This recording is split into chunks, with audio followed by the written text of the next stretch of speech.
I'd like to play out a little scenario for all of you, if I may. Let's pretend the BitBlock is a channel that reviews movies, and there's a new action movie that just came out. So I, naturally, as a movie reviewer, I get up, I get in my car, I drive to the movie theater, I get some popcorn and soda, even though I don't usually eat that kind of stuff, but still, let's pretend. And then I get my movie ticket, they rip the ticket, I go into the movie where my movie is showing, the theater, and I sit down, and all the previews are over, and then I sit down and I watch that movie for about 5 minutes or so. And then after about 5 minutes, I say, all right, and I grab my popcorn and my soda, and I get up and I walk out of the theater. I then walk out of the mall. I look both ways before crossing the road. I get into my car in the parking lot, and then I take out my phone, I put the little tripod on it, and I put it on my dashboard, and then I begin to review that movie. Now, you might be thinking to yourself, well, Josh, you can't review that movie because you only watched 5 minutes of that movie. Why would you review a movie that you only watched 5 minutes of? Well, the reason I would do that is because I want to get the movie review out there before anybody else has a chance to see it. And in doing that, I'll get more people looking at my review. And then I can get more money, essentially. And then I'll make the title something like Big Action Thriller, Not So Filled with Action, and more people will click on it. Of course, I have to do that as soon as possible, because if I take a while and I think about it for some time and I watch the whole movie and then I think about it a little bit more afterwards, it means more people are able to see the movie and they'll draw their own conclusion, and less people will be interested in seeing what I have to say. What does all this mean, Josh? Well, imagine if instead of it being movies, it was a video game system. The Switch, for example. Did you know that there are actually game journalists reviewing the Switch, reviewing the Nintendo Switch? There have been many reviews that have popped up as of like the last day or two. I think there was an embargo or something. And a lot of them are formatting their early impressions, their early opinions as a review, even going as far as giving it a number score. IGN rewarded the Switch with a 6.7 out of 10, though they did say they didn't want to give it a review number, but they will anyway. I love that. I love how they're like, it doesn't make much sense to give this system a review score, but we're going to give it a 6.7. It's like, oh, so you're acknowledging that you make no sense, IGN. Finally, you realize it. You're realizing what we've all been saying for the last decade now. And then places like Kotaku and Wired also gave it pretty low reviews as well. I think one of them gave it a 5 out of 10 and stuff. Make no mistake.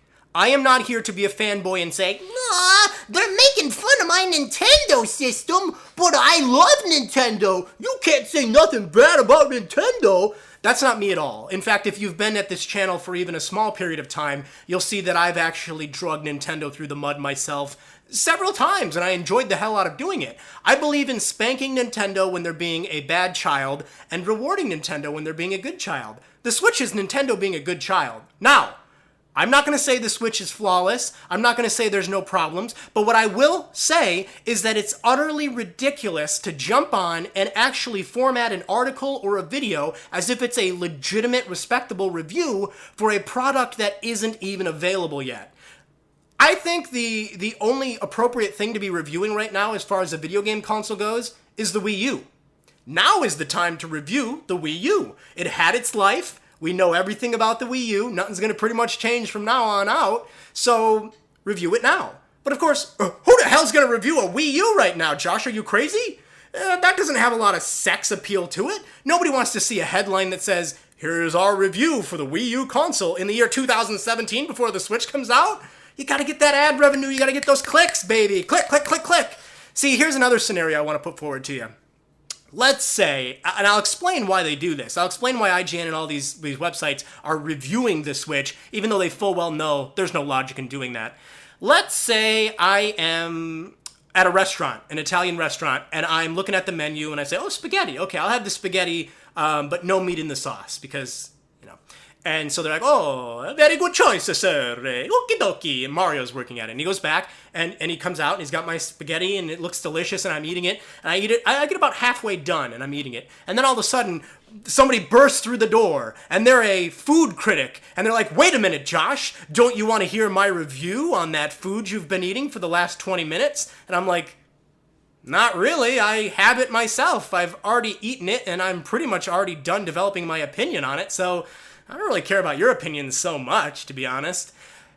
That's what's happening with the Switch. They don't want you to have it because then they can't really get you to click on articles and videos that they made. So they're panicking. Oh my God, people are going to have the Switch now. We need to get a bunch of videos out and say big, bold, crazy things to get some attention and get those clicks. So that's what's going on. And again, I want to reiterate, I know there are some things that are a little troublesome, like one of the Joy-Cons desyncs itself when it like goes behind your back or behind stuff. Worth pointing out, that's happened with phones. There have been smartphones that had that issue. I don't know what brand it was, but there was at least a couple smartphones that like desunk or they would hang up your calls or something because you'd cover up the button or some crap. And then it was fixed with a patch. The same thing could happen for the Switch Joy-Cons. Look, let's not be stupid. Nintendo has demoed 1-2-Switch and many Switch games to the public. We've never heard about this problem. Nintendo obviously spent a good amount of time playing with the Switch Joy-Cons themselves, and if this was a problem they encountered, they would have fixed it. What happened probably is in the final units, they maybe knocked down something with the Joy-Cons, the frequency or some crap, and they did that to save battery. Because, of course, everybody's complaining about the battery life, so they probably thought, well, we'll get some more battery out of those Joy-Cons by lowering the frequency of the Bluetooth, whatevers. Something that I'm sure can be patched through...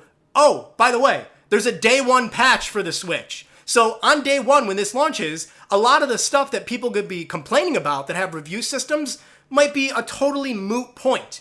It's almost as if, logically, they should have at least waited for the day one patch and then talked about their impressions. You know, I do think that there's logic in saying, hey, we've played with the Nintendo Switch for a full week. Here's what we think so far. But I think when you make an article or you make a video talking about that kind of thing, you really need to make it clear that you understand this is just your opinion, and this is not, these are video game consoles. They constantly evolve, they change, they get updates nonstop, and these are all things that could be fixed. So take this with a grain of salt. But a lot of these reviewers, well, let's not call them reviewers, a lot of these delinquents still do it. And some of them even point out, yeah, it's pretty crazy to review this thing right now, but here we go anyway. So I don't get it. Like I said, I might come off as a bit of a fanboy. People might be like, oh, he's butthurt that the Switch isn't so good. No, if the Switch isn't so good, I'll be the loudest mofo on the internet complaining about it. But I think a lot of stuff they're complaining about is pretty trivial. Like, it doesn't have online. Why can't I play something online? Where's the virtual console? Yeah, that's coming. That's not really something to damn the system for in your review. And I don't really know who they're reviewing it for, because let's be honest with ourselves, at launch, here in March, there's probably going to be very little people that are just casual wanderers who are not core Nintendo audience that are going to pick it up. So you're reviewing a system to an audience of people who's already probably pre-ordered it and paid it off. What's the point in doing that? I think, logically, you shouldn't be able to really review the Switch until the holiday season. That's the earliest I think you could be able to review it. Of course, you can review it whenever you want, but you'll just probably look like a huge dumbass in doing it. And when Josh Thomas from TheBitBlock, am the one that's saying, hey, let's just take it easy. Let's just see how this plays out. Let's be reasonable. Let's just see, where this goes. That's when you know there's trouble. When I am the logical one, when I'm the one saying, calm down, we'll see where it goes, that's when you know you've stepped over the boundary and you have become majorly stupid. Being stupid is my job, okay? And I'm very proud of that, so don't try to take my crown, Nintendo. Or no, not Nintendo. Don't try to take my crown, games media. I don't even know what I'm saying anymore. Anyways, I wasn't planning on doing this video, but I did see a lot of the reviews. I've actually been avoiding all of the Switch early impressions coverage stuff. But this one in particular, I had to talk about. I just accidentally clicked on one review and I started reading it. And it was like when you have a little thread on your shirt and you just keep pulling it. Don't keep pulling it. That's going to be bad. But you just keep doing it because you want to see how far it goes. And then before you know it, you've completely de-raveled your whole sleeve of your shirt.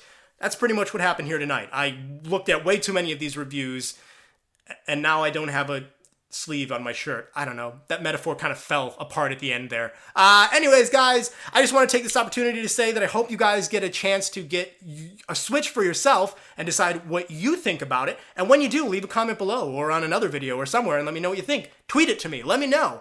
But yeah, keep it locked right here to the BitBlock for a lot of coverage on Nintendo Switch. We're going to be filming a bunch of episodes of The Fold, having a blast playing Bomberman, 1-2 Switch, Fast RMX, Scribblenauts. Me and Nick have got a whole day planned of filming for episodes of The Fold, and hopefully you guys will keep it locked right here. Come on back, watch us, join us, have some fun with us, and I'm going to be doing a bunch of reviews too. I'm actually bringing back the old school reviews that have me in front of a green screen, and I've designed some fancy backgrounds for stuff. So loads of fun, entertaining Nintendo Switch coverage is coming your way very, very, very soon. So thanks for watching this video, and I'll see you guys later on. The Switch is coming out in less than 24 hours. It's like about 22 hours at the time that I record this. Woo!